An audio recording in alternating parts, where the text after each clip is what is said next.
Nós temos por tema, está aqui no nosso projetor, as parábolas de Jesus. E a mim ficou-me a incumbência de fazer, no caso, a conclusão. E eu gostaria que você pudesse abrir suas Bíblias, lá no livro de Lucas, no capítulo 15. Evangelho de Lucas, capítulo 15. E nós vamos ler os versículos de 11 até o versículo 20. Somente esse texto daí. 11, Lucas 15, versículo 11 ao versículo 20. Portanto, diz assim o Senhor: continuou, certo homem tinha 2 filhos.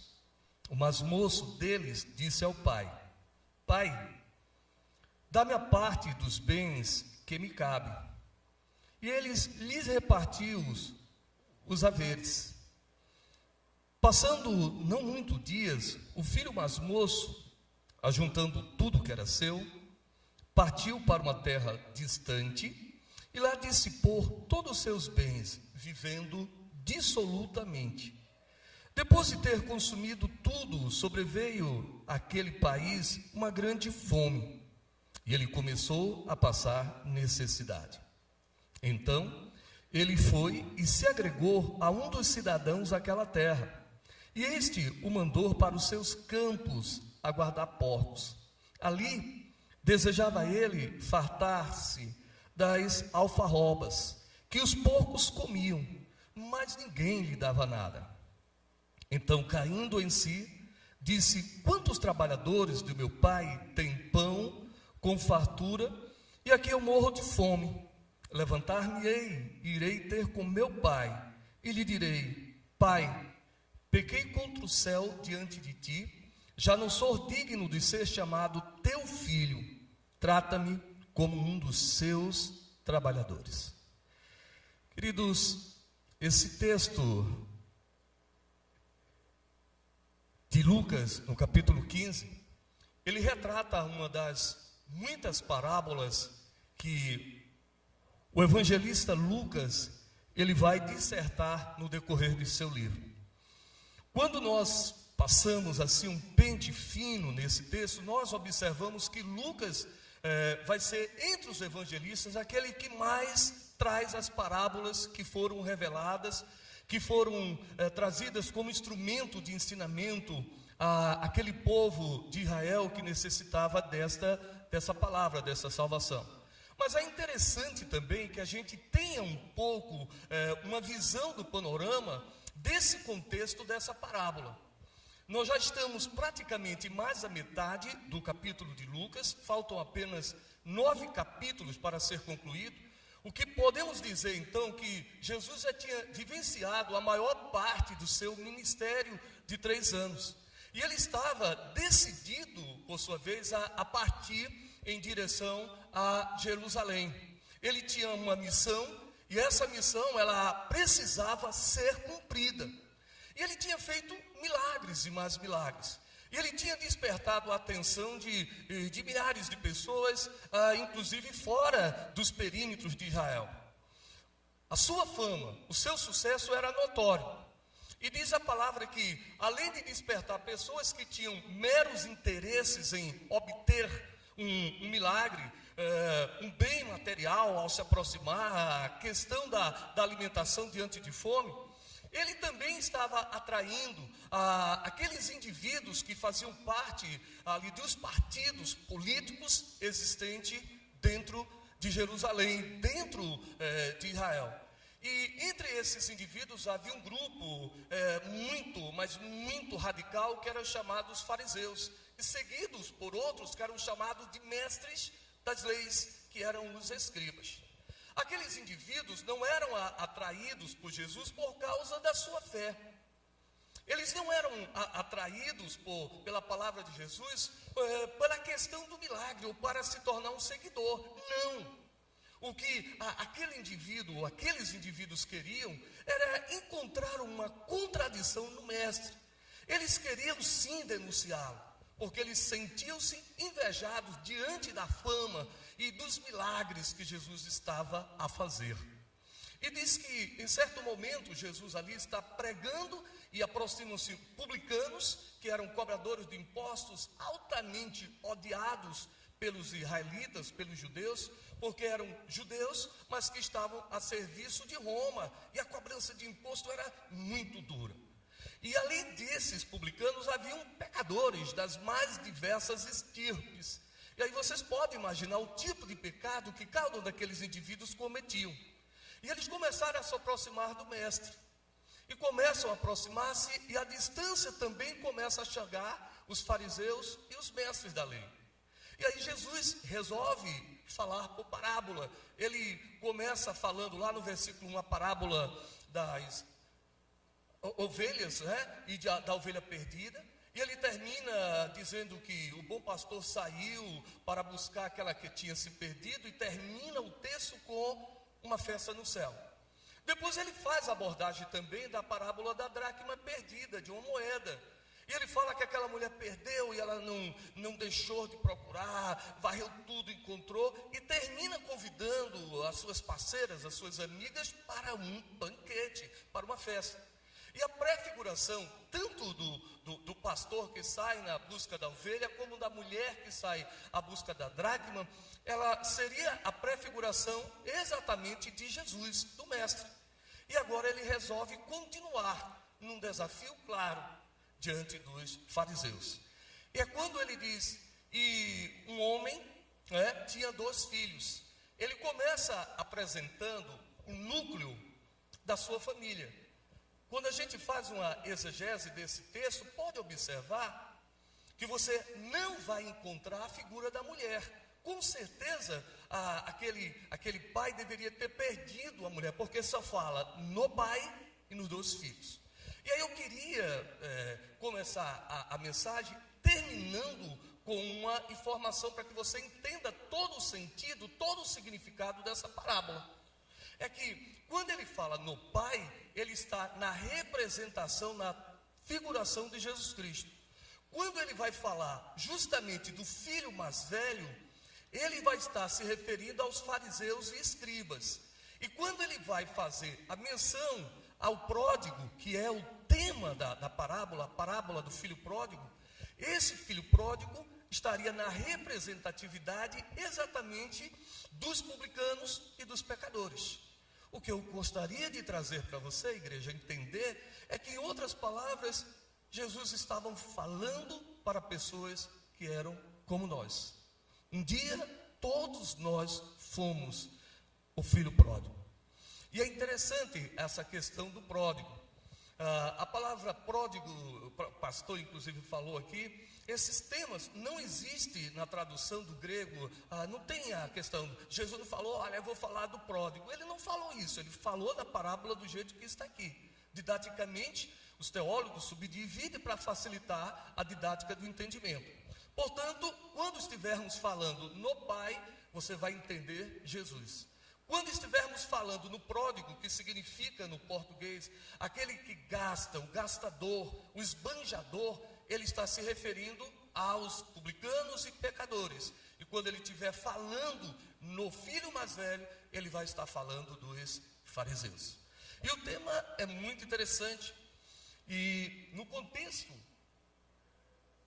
ele diz que aquele garoto, que era o pródigo, que era o mais novo, ele chega ao pai com muita ousadia e ele faz o pedido: dá-me a parte dos meus bens. Queridos, é muito interessante que a gente entenda este texto, não sobre o prisma da nossa cultura, da cultura ocidental, mas dentro da cultura oriental. Olha, é difícil para o seu filho de 15 anos, 16 anos, chegar para você e dizer assim: olha, eu estou cansado de viver nesta casa, eu estou cansado de você papai, de você mamãe, eu estou cansado de todos os meus irmãos e eu quero ir embora dessa casa. Portanto, você vai ter que me dar a parte da minha herança. Veja, na nossa cabeça de ocidental, isso daí é uma afronta ao pai e à mãe. Concordam comigo? Agora, imaginem isso dentro de uma sociedade patriarcal, dentro de uma sociedade oriental. Jesus começa a pintar um quadro como se aquele filho mais novo, aquele adolescente de 16, 17 anos, Se ele fosse realmente o vilão da história. É muito interessante esse contexto. E eu chamaria você com muita atenção, igreja, para prestar atenção. Ele pede a parte da sua herança. Olha, peraí. Quando a gente vai presta atenção, para Levíticos, onde está as leis de Moisés, as leis eram claras. Elas eram muito claras e simples para o entendimento de toda a população. Ninguém poderia pedir herança enquanto o seu pai estivesse vivo. Pedir a herança ao pai era mesmo que conceber a ideia de que aquele pai já estava morto. Era uma afronta, era uma vergonha. Se isso soasse no meio da comunidade daquele pai, ele estaria altamente envergonhado, altamente desmoralizado. Não poderia. Até porque a terra não se vendia. Presta atenção. Era muito séria essa questão da propriedade dentro da cultura do povo de Israel. Não pode vender terra, porque primeiramente a terra não pertence a você. A terra pertence a Deus. E é isso que vocês vão ver no texto de Levíticos, no capítulo 25, no versículo 23 e 24. Ele diz assim: também a terra não se venderá a perpetuidade, porque a terra é minha. Veja só, de quem a terra era? Pertence a Deus. Pois vós sois estrangeiros e peregrinos comigo. Portanto, em toda a terra da vossa possessão dareis resgate à terra. Quando teu irmão empobrecer e vender alguma parte da sua possessão, então virá o seu resgatador, seu parente, e resgatará o que vendeu seu irmão. Percebam como é sério aquele pedido daquele garoto. Ele era insolente, ele era soberbo, aquele garoto ele era arrogante. Um garoto de 16, 17 anos chegar para um pai que está vivo, sabedor que a propriedade pertencia a Deus e por questão da lei não poderia ser vendida. Eu quero a minha parte, que me convém nesse contexto. Queridos, era muito sério isso.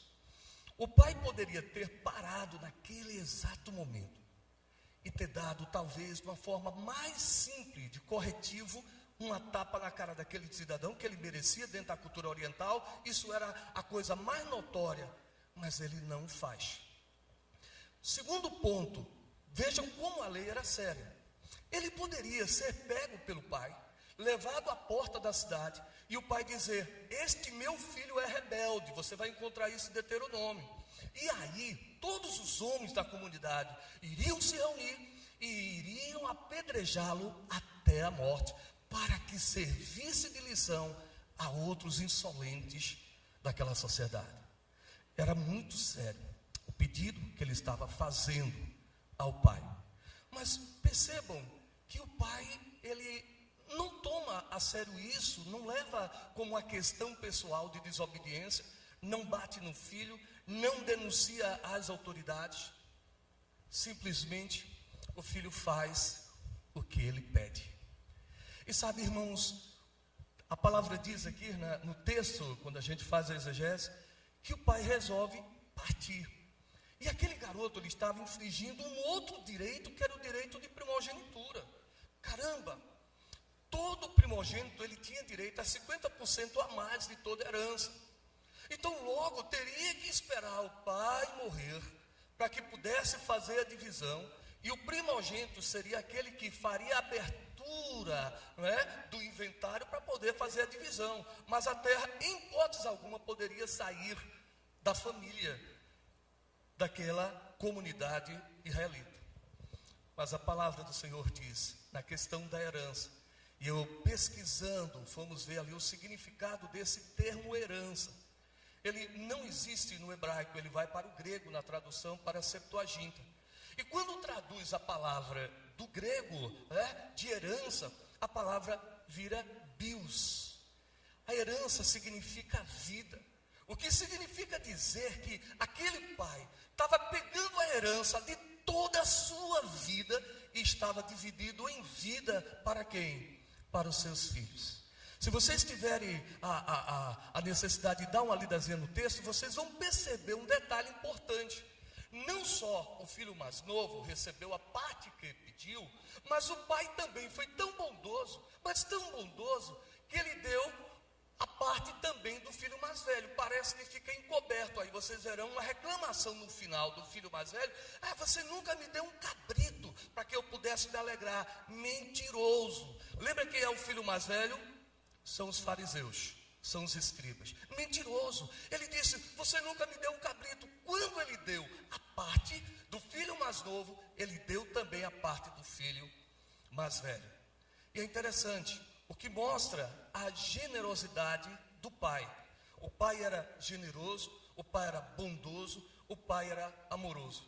E o pai não queria segurar nenhum filho que, por espontânea vontade, por livre liberdade, pudesse ficar junto do pai.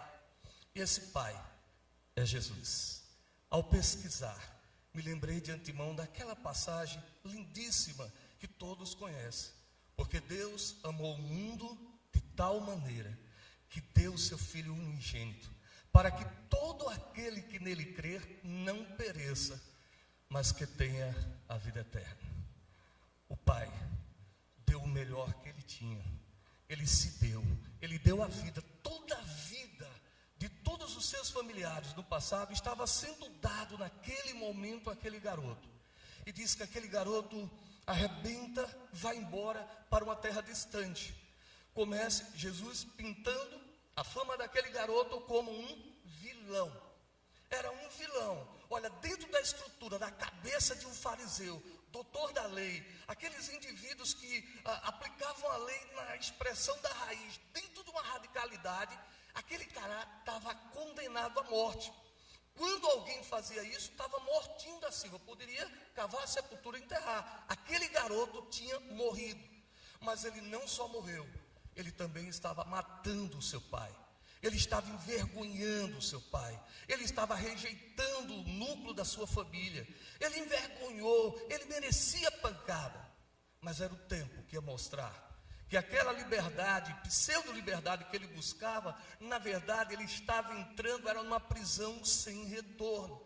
E ele parte. E diz que ele começa a gastar. Daí o sinônimo de filho pródigo, esbanjar o dinheiro. Gastou, bebeu, fumou, cheirou, ficou. Ele fez tudo o que apraz da cabeça dele. E eu lembro do texto de Salomão, quando ele escreve lá no livro de Eclesiastes, e ele disse assim: olha, jovem, faça tudo que lhe der na telha.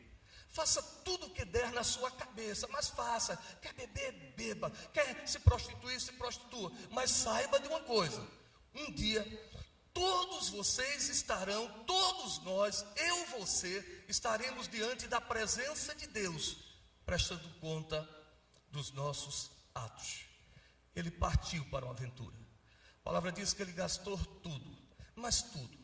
E depois que ele não tinha mais nenhum tostão, agora era a vez da lição, da rebordosa que ele iria levar.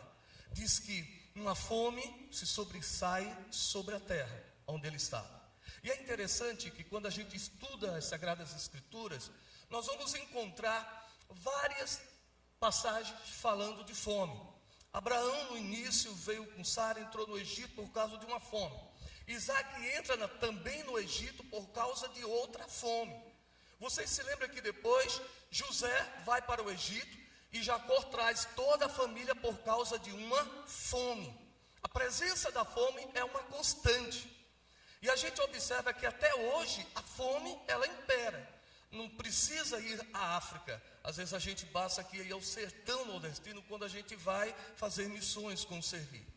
Não precisa ir tão distante. Você vai aqui em Boa Viagem, você vai aqui no centro do Recife e a gente observa tanta gente com fome. Mas aquela fome parecia ser providencial, divina. Ela veio no momento certo, com a proposta correta, talvez de corrigir aquele indivíduo. E aí eu começo a chamar você, a igreja, a atenção. Sabe, quando o evangelho começa a ter de fato valor para algumas pessoas, quando de fato ele não tem nenhum centavo na carteira.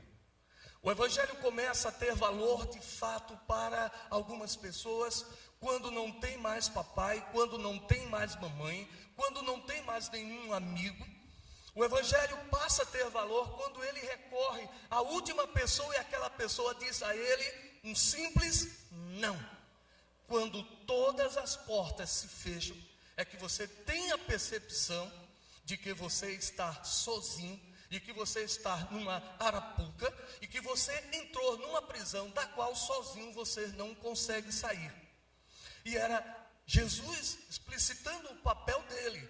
Ele foi bondoso, ele não segurou aquele indivíduo pela força, ele mesmo envergonhado, mesmo rejeitado, ele deu a parte da herança daquele garoto. E agora ele está em péssimos apuros, e diz que ele está com muita fome. Ele já não tem dinheiro para pagar a casa, a pensão, ele não tem dinheiro para fazer nenhuma refeição. Ele chegou, notoriamente, ao fundo do poço. E ele resolve procurar alguém que era um fazendeiro, deveria ser alguém rico. No meio de uma cerca ele ainda tinha porcos. E ele disse que pede aquele cara um emprego. O cara disse: olha, eu só tenho um emprego de cuidador de porcos. Mais uma vez, olha Jesus pintando.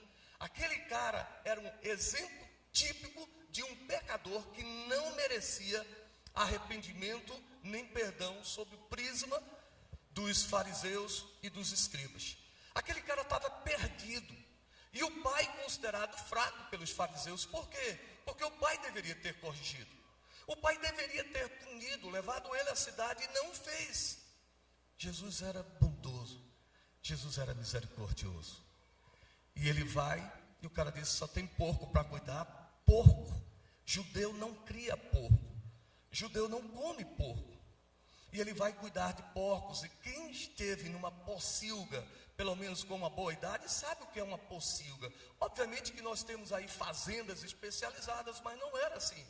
A gente sabe que o local é um local fédido, é um local sujo, é um local que realmente demanda um afastamento. Está ali porque realmente não tem condições. E aquele cara foi cuidar. E ele deseja, a fome era tão grande, ele deseja ardentemente comer as bolotas que eram oferecidas aos porcos. E a Bíblia diz que ninguém permite que ele faça isso. E aí, irmãos, a coisa começa a pegar. E ele cai em si. É quando ele cai em si. E a palavra é bem interessante. E eu queria que você pudesse comigo ler esse pedacinho do texto aí, a partir do versículo 17. Então, caindo em si, disse: quantos trabalhadores de meu pai têm pão com fartura, e eu aqui morro de fome. Ele caiu em si. Observe que quando ele pede, ele diz: dá-me, como se ele tivesse direito. Imagina você diante de Jesus, achando que você tem direito a alguma coisa, Tiago, de pedir, de exigir. Faça isso, faça aquilo, dando ordens a Jesus. Ele é a prefiguração: dá-me a parte do meu direito. E veja que a partir daí ele cai em si. Quando a gente faz a exegese desse texto, qual é a percepção que a gente passa a ter aí? É que ao cair em si, ao perceber que ele não tinha nenhuma condição de sozinho sair da prisão a qual ele mesmo tinha entrado, ele só poderia ter apenas uma pessoa que poderia socorrê-lo, que seria o seu pai. Ele começa a lembrar, ele diz: da casa do meu pai, todos os trabalhadores têm casa. Na casa do meu pai, todos têm alimentos abundantemente. Meu pai dá casa, meu pai dá a eles, presta atenção, da casa, meu pai dá alimentos, meu pai dá um salário. E eu vou pedir para meu pai para retornar. Pai, me aceita pelo menos como um dos teus trabalhadores. Quando a gente analisa a questão da sociedade, seja de Israel, do Oriente Médio, tem uma percepção clara que a gente precisaria ver. É que a condição de um trabalhador desse, um jornaleiro diarista, era muito mais precária do que a de um escravo. O escravo, ele teria a casa, ele teria a roupa, ele teria o cuidado do médico. E em algumas condições, dentro da sociedade romana, um escravo poderia obter a cidadania. E um escravo poderia chegar a ocupar, inclusive, cargos da administração política do Império Romano. E naquela condição daquele trabalhador dentro de Israel, não. Era a pior classe que poderia existir dentro da organização social de Israel.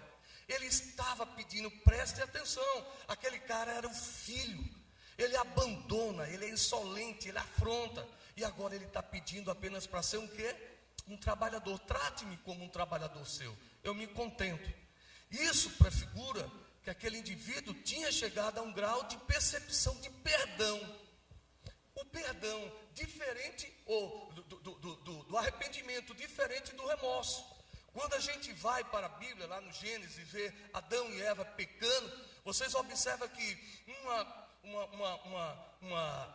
um comportamento básico de quem às vezes peca e não tem a humildade de reconhecer que pecou é se esconder, é se distanciar. Pode observar, está na igreja, pecou, desaparece. Ei, o que foi que aconteceu? Vem cá, venha ser tratado. Não, ele desaparece.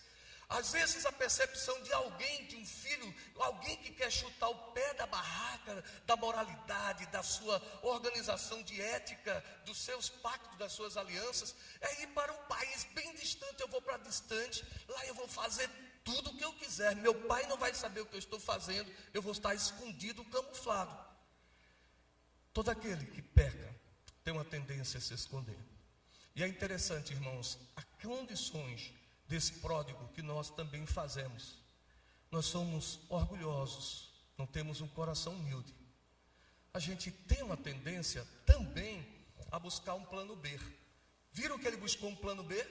Ele não volta de imediato, ele procura um emprego, um subemprego lá como cuidador de porcos. Era muita humilhação.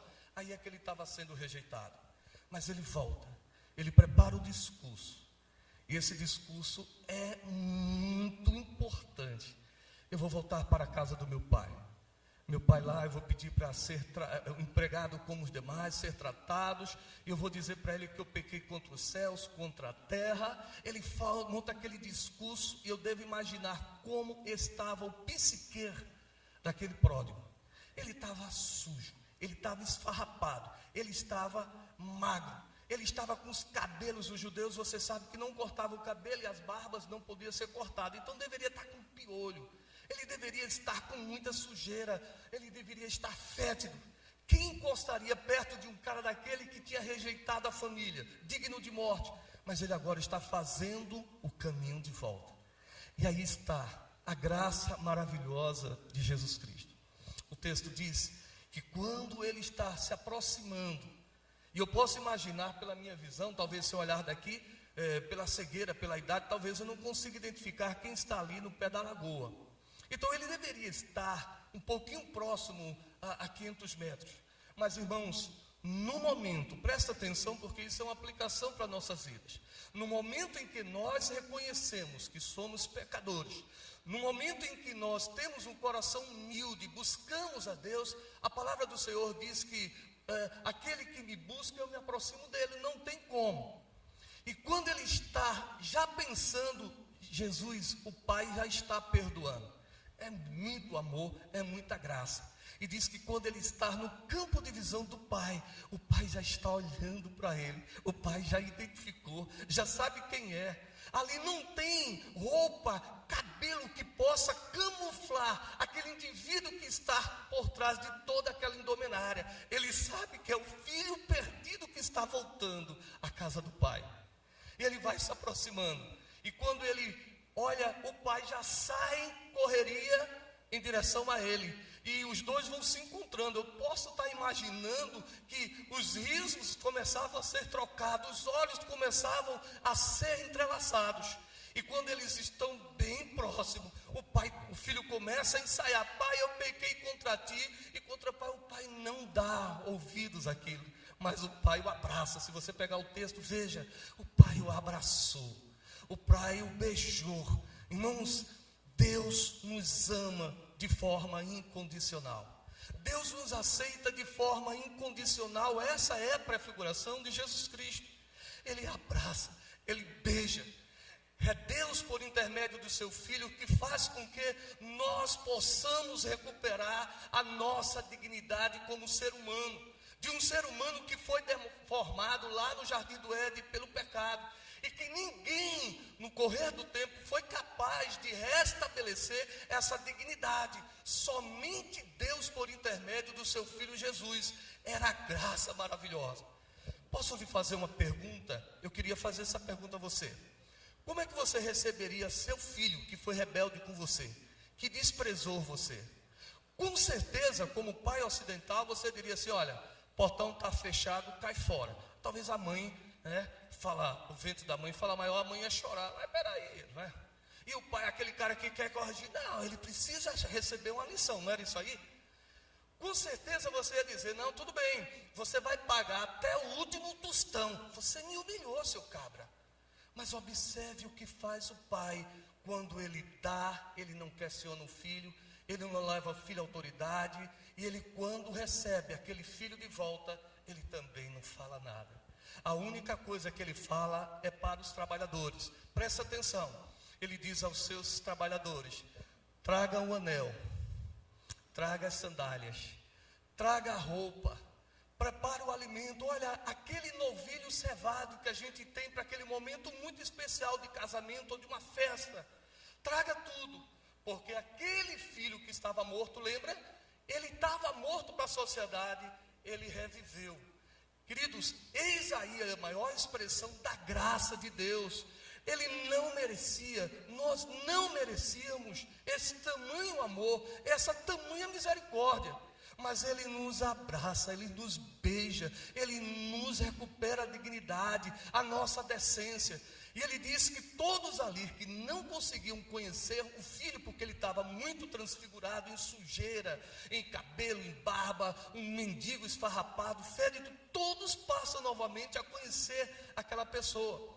Ela deixa de ser um ex-drogado, ele deixa de ser isso, aquilo outro, ele passa a ser filho de Deus, remido pelo sangue do Calvário. Esse é o amor que Jesus Cristo tem por você. Eu não sei, eu confesso para vocês, não sei o que aconteceu na sua vida durante a sua trajetória de vida.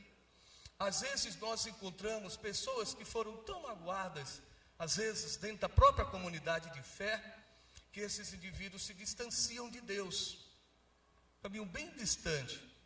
Às vezes é a necessidade dele mesmo. A seca que chegou ali era uma seca cíclica, mas ela também poderia estar ali sendo utilizada como instrumento naquele momento de correção daquele indivíduo.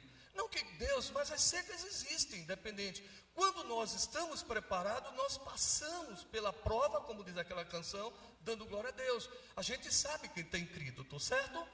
Mas vejam, Deus ali abraçou, beijou, preparou a melhor refeição e chamou todos para uma ceia.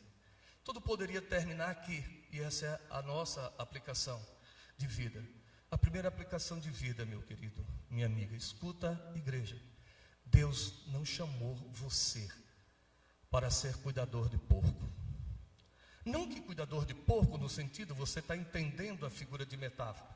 Deus não chamou você para ser comedor de comida de porco, a lavagem. Eu lembro, minha mãe criava porco, tudo que era sobra, tudo que era rejeito, colocava-se ali. Era costume das famílias antigas cevar seus porcos de Natal. Quem tem um pouquinho de idade sabe disso. A vida em Recife nos anos 60 era muito campestre. E era comum porque as condições financeiras eram difíceis. Mas a gente sabe como transmitia aquela tênia que todo mundo conhece. A gente sabe, por isso que a Bíblia tinha uma preocupação em leis de que o judeu não poderia consumir carne de porco. Ela era muito contaminada, ela era mal para a saúde. Mas Deus não te chamou para isso. Deus te chamou para que você possa obter o melhor dessa vida, que é a sua salvação. E sabe, tem uma coisa interessante que seria a segunda aplicação. Eu não sei se vocês notaram, mas na primeira parábola da ovelha perdida, observe que é uma ovelha, ele não coloca pessoas humanas. E observe que a presença de Jesus, como a prefiguração lá do pastor, ele vai atrás da ovelha. E ele termina com uma grande festa. Na parábola também da dracma perdida, pode observar que é uma moeda, uma mulher que perdeu, e ela procura. E a mulher ali está na prefiguração de Jesus. Jesus busca aquele que está perdido, a ovelha perdida. Jesus busca também a moeda perdida. Mas quando nós vamos para a conclusão desse texto, O que é que nós observamos? Na do filho pródigo, ele alenca tudo que é pecado do indivíduo. Ele não sai no primeiro momento à busca, ele fica distante esperando. Sabe por quê?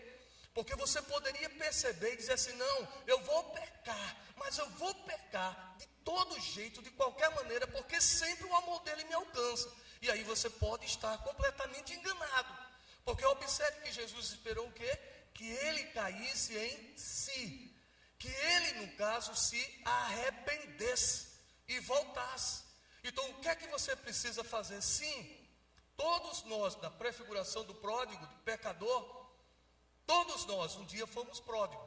E a gente tem cuidado para que não seja o filho mais velho. Vocês verão que a mensagem básica ali, de uma certa forma, era uma correção para os fariseus, chamando a atenção deles dessa misericórdia, desse amor e dessa graça. E é assim que Jesus te chama. Tem sim um caminho de volta. Jesus te chama essa noite para fazer o caminho de retorno. Eu vou convidar a banda para tocar. Jesus chama você no caminho de volta. Mas esse caminho de volta também tem um pressuposto. Você tem que se arrepender. Você tem que se examinar, tem que se analisar. E você precisa encontrar o caminho de volta para casa. Eu vou convidar você nesse instante a fechar seus olhos. Eu não sei, honestamente eu não sei como você foi tocado pelo Espírito Santo nessa noite. Eu não sei como você tem se examinado, os seus pés por onde tem trilhado, as suas mãos onde tem pegado, a sua mente o que tem pensado, a sua boca o que tem falado. Eu não sei, honestamente eu não sei. Mas o que pode estar acontecendo é que você, na busca ansiosa por essa liberdade, você pode ter entrado numa prisão e que você possa estar pensando que é um caminho sem volta. Hoje, Jesus te chama. Ele te chama para um banquete. Se vocês observarem os fariseus ou os escribas da figura do filho mais velho, quando ele percebe que tem som, que tem música, que tem palmas, que tem cânticos, ele vai se aproximando. Curioso, ele pergunta: o que está acontecendo? O teu irmão voltou.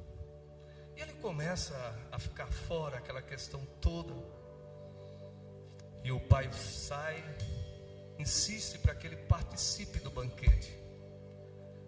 Jesus hoje te chama para participar do banquete. Você que já conhece Jesus, já entregou sua vida, talvez esteja vivendo interiormente uma religiosidade. Ele te chama à reconciliação. Ele te chama a fazer o caminho de volta. E Ele chama você também que está em pecado, que rompeu o pacto, rompeu as alianças com Ele, distanciou-se de tal forma que pensa que não tem mais como ter um caminho de retorno. Ele te chama nessa noite para participar do banquete. Vem, entra na festa do Pai. Ele quer te beijar, Ele quer te botar um anel, Ele quer te devolver a tua dignidade, a tua decência. Ele quer devolver para você o respeito diante da sociedade. Ele quer trazer para ti uma nova túnica. Ele quer colocar um banquete. E a palavra diz que Deus celebra essa festa por meio do Pai, diante das hostes celestiais. Os anjos estão lá participando da festa e Deus está presente, o Pai está presente. Mas é necessário que você chegue.